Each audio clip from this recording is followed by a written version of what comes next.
Hello, this is Alejandro Bratti and William Isley from Love Clarity, and welcome to Spanglish World Networks on Single TV channel 250. Please remember to download both the Single TV app on the respective app stores on iOS and Android. While you download, make sure to rate and leave a comment. The app is free and is available in Google Chromecast, Amazon Fire, Roku, and all smart TVs.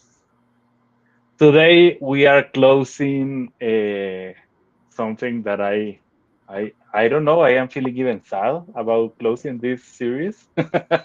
We can say that it's not exactly that I am sad, but I have like a lot having this conversation with you, William, about these energies and all the misunderstandings and the new understanding, at least from our point of view, about this. So, how are you feeling and looking at this, William, today?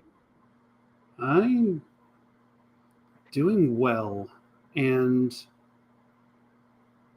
yeah, it's kind of sad, and at the same time, I think that we have taken this one as far as we can for the moment, and then when we move into our new areas, perhaps we can dive back in from another perspective in a few months.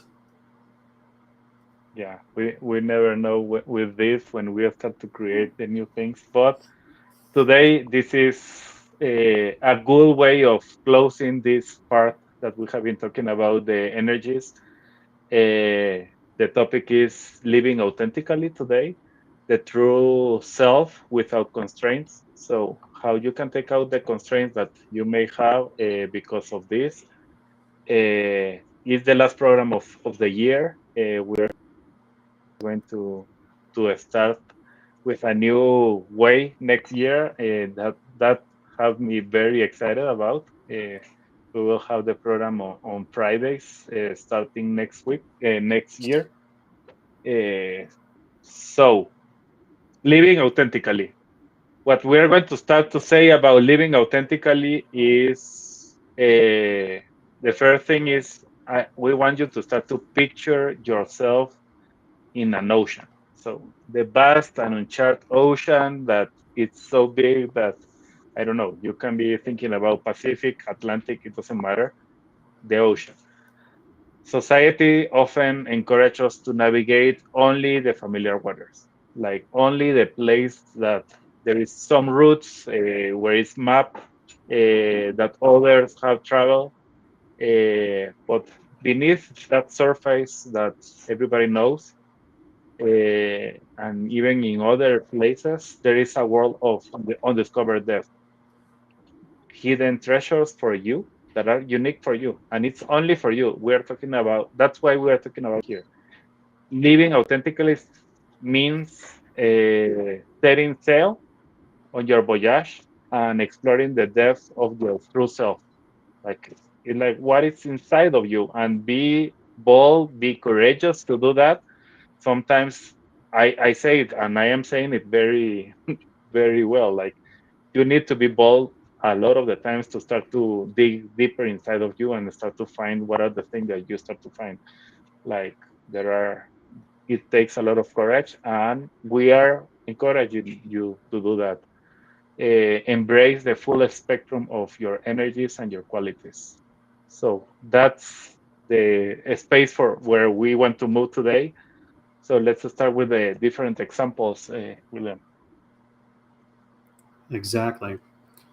So then, how do you live authentically in your personal style? And before you get to that point, sometimes we dress in ways that conform to societal expectations and cultural expectations where we are. And after that, as long as it doesn't get us stoned, beaten, killed, whatever, put in jail, who knows where you are on the planet. It's more feeling that feeling wearing clothes that feel true to your identity, whether it's a man in vibrant colors or a woman in utilitarian attire. It just reflects your inner self on the outside. And sometimes that requires being bold to even have the courage to do that. In the second example that we want to talk about this topic of living authentically is before authenticity in the career path. Uh, a lot of the times we just follow the career that it seems and deemed to be appropriate for you based on the societally norms. It's like this is the only thing that you can do, or this is the 10th thing that you can do, but nothing outside that.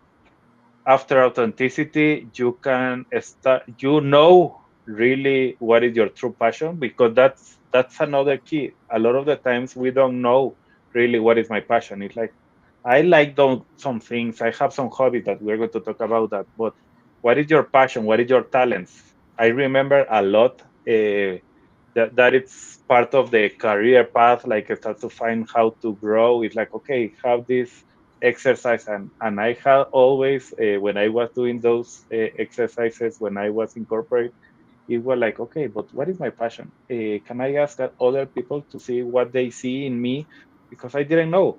And even asking like okay, what are really my talents? Tell me, William, what do you think are my talents? And suddenly it's like I don't know who I am. I start to ask everybody who they see in myself. So in after authenticity, you know who you are. You know what vocation start to align with your own one passion. What is your passion? What is your talent? And it doesn't matter what is the stereotypes that are outside that is saying like, oh, you are supposed to be only taking care of the kids, and that's the only thing that you are supposed to do, or you are supposed to be the man that is giving to the house. No, it's like okay, maybe a man can be the one that is taking care of the kids. A woman is in aerospace engineering or something completely outside what we think is possible. You know. Exactly. And all right. So then, um, that leads into what are what are your hobbies and your interests? I mean, before authenticity, we normally engage in activities that are traditionally associated with our gender, um, and there's a whole minefield right there that I'm going to skirt. But after we find our authenticity, it's embracing interests that truly resonate with us, whether it's a woman who loves woodworking, and I know several of those, or a man who enjoys gardening. That was my dad. Finding joy and fulfillment in the activities that feed our soul is an important concept to embrace, because a lot of the things that we do don't feed our soul. And so we walk around half dead most of the time, and we don't even know it. We call it survival, and we don't even realize that's what it is. And in this area, for me, it's really key also to think about like okay, but if I am having a lot of success, and let's say success because you have your job and you have your career and you have a lot of work in that career and you are doing a lot of things in that career, suddenly if you ask, okay, what are your hobbies? And it's like, oh, what is a hobby? Really, let me think about a hobby. Interest, yeah, I like. So there is a lot of times when we are so focused in our career or in the growth that we want to have. I know that this depends on the time of your life that you are, but thinking about a hobby and interest is really key to help you to succeed and to be who you are. It's like I can be really authentic if I am just focusing one area of my life, and suddenly all the other areas are turned off because I don't have time for them. So embracing hobbies, and I started to find like, but I don't have time, Alejandro. There is no time to do that, Alejandro. You need that because that is going to improve even your creativity. Is going to improve everything around you. So it's what you were saying, William. It's like the woodworking. Maybe the woodworking is just as a hobby and as an interest because you want to see how to create an sculpture. I don't know, uh, or playing piano. I am learning that right now as a hobby, and the thing is like I am enjoying just playing because no reason, It's because I fun. want to have a.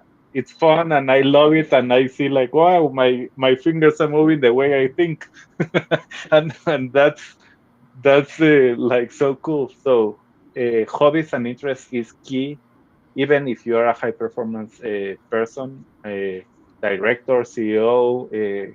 That is going to help you to really improve everything in your business. When I was in information technology, um, I tell people that are interested in that, I tell them to get a hobby in the physical world because 99.08% of the stuff that I did, well, 99.98% of the stuff that I did for that 10-year period is gone.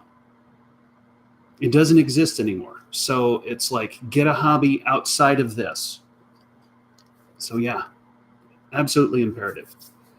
Moving right along. Yeah. So emotional expression. We have talked a lot of programs about this, and we don't want to say that this is not important or how important it is. But before authenticity, normally we are suppressing our some of the emotions. Like maybe, yeah, I am very funny and happy, and I am enjoying and trying to show to the world that I am enjoying, but don't expect anybody to see any tear like falling, like.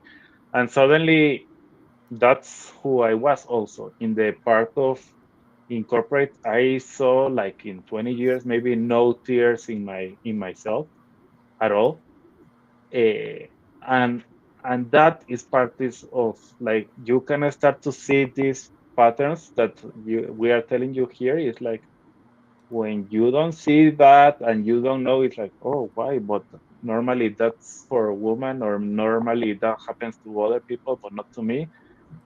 Maybe you are suppressing some uncertain emotions and you are not allowing yourself to feel and to see what is happening. You are protecting yourself, and that is not allowing you to be authentic. After authenticity, what happens is you can express your emotions freely. But a key that William was telling me before when we were talking about this is it's not only freely but healthy. And I want to understand in your point of view, William, about this healthily, because that is, I know that is key for what we are talking about here. It truly is. Um, it's it's just like anything can be taken to extremes, and as some Greek philosopher said, nothing in extremes because that is where we get into trouble. Um, the healthy expression of emotions, um, getting angry. And here in America, there for a while, we had postal workers that got angry and picked up guns. And now it's shifted to children who get angry and pick up guns in schools and blah, blah, blah. That's not a healthy expression of your emotions.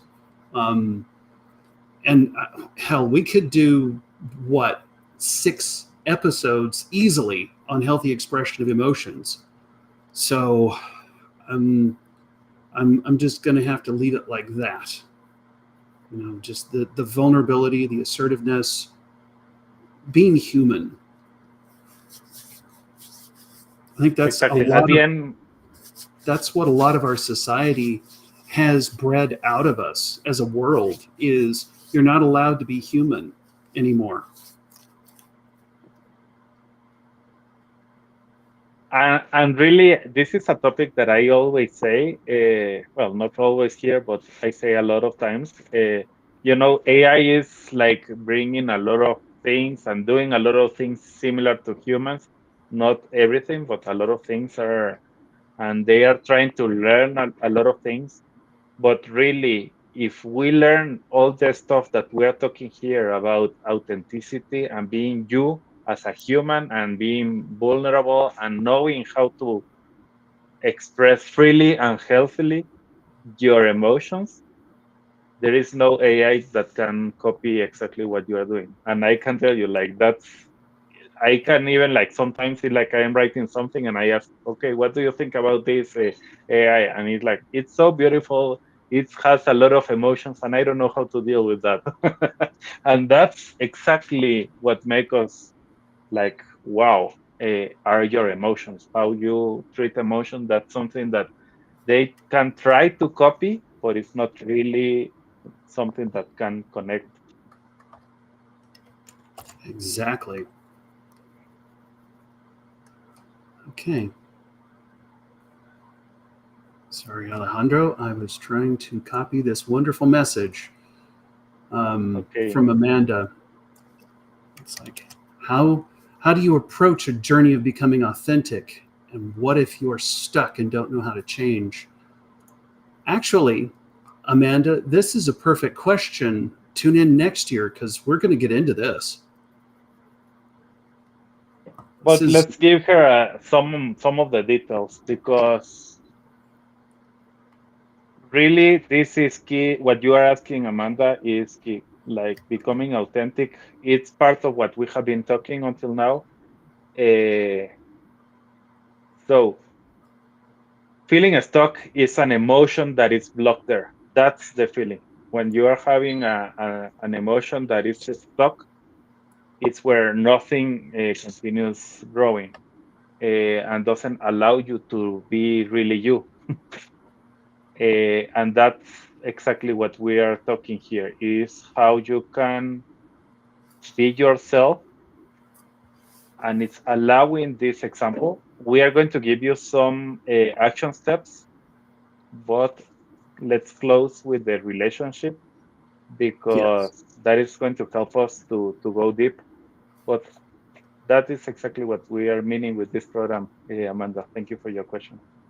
yes, because once again, next year we have a larger format and longer time, shall I say. So, relationship dynamics, adhering to traditional roles within relationships. Um, you're this, you're supposed to do this, blah, blah, blah. So, after we find authenticity, we form partnerships based on mutual respect and complementary strengths, where the chores, the responsibilities, the support that get shared according to individual preferences and abilities and not gender. Um, there are certain things in my relationship, there are certain things that I do and Franya does that are not gender based. And so that's kind of nice. I mean, she loves doing this, I love doing that, therefore, blah, blah, blah. So, yeah,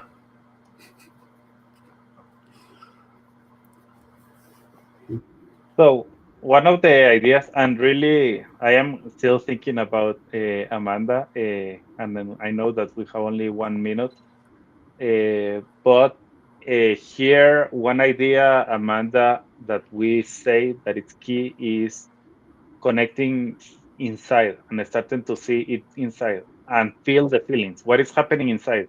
Like, okay, Amanda asked me this, and I have these questions inside of me that I don't know what to do.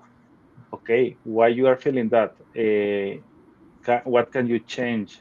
How you can start to see that? And something that I learned is we are not our mind. So if our mind is telling us a lot of things, uh, we can start to put like be like the third person, like to start to see yourself in another position. Like, okay, let's start to see this conversation that Amanda is having inside of your head, and you can start to see that, and you are not that mind. You are much more than that. Something that I explain sometimes is I am not my left hand. If I lose my left hand, it's going to be very like hurtful and I am not going to enjoy it, but I am not my hand. my left hand. I am much more than that. So you are not that mind that it's blocking you. It's only part of what we are saying. Be authentic. The action steps, values clarification, list your top values and consider how they align with your expression of both masculine and feminine energies. Okay. Yeah. And then we can do a little bit of the conclusion in a bit. Now, authenticity check ins. Several times a day, ask yourself if your actions and expressions are true to your authentic self. And yes, this is one of those things. Well, that's great, but how? We're gonna we're gonna dive into some of this stuff next year. Number three. Role role model emulation. Identify authentic role models and know the quality of the energy that you have that resonates with you. And then barrier identification. Recognize, write down what holds you back from living authentically. And the key again, Amanda, that you were asking, small acts of courage. Daily, take one small action that can help you feel more authentic. Like it's even a little one that can help you to be outside what you are thinking can help you a lot. And sorry, but we are at the end of the program or we are going to be close.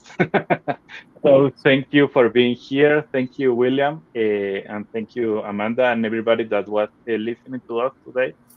This show can also be heard on the Spanglish Radio Network. Please check out spanglishworld.ca for all the news and programming. Spanglish World, watch it, hear it, read it, download it, and leave it.